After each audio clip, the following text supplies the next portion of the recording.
எல்லாம் அறிந்த அண்ணாமலையானே புல்லாய் முளைத்த அடியேன் சரணம்.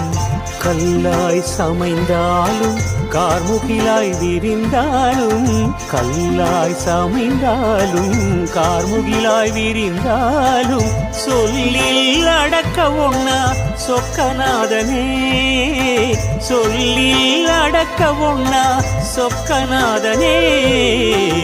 எல்லாம் அறிந்த அண்ணாமலையானே புல்லாய் முளைத்த அடியே சரணம் சரணம்.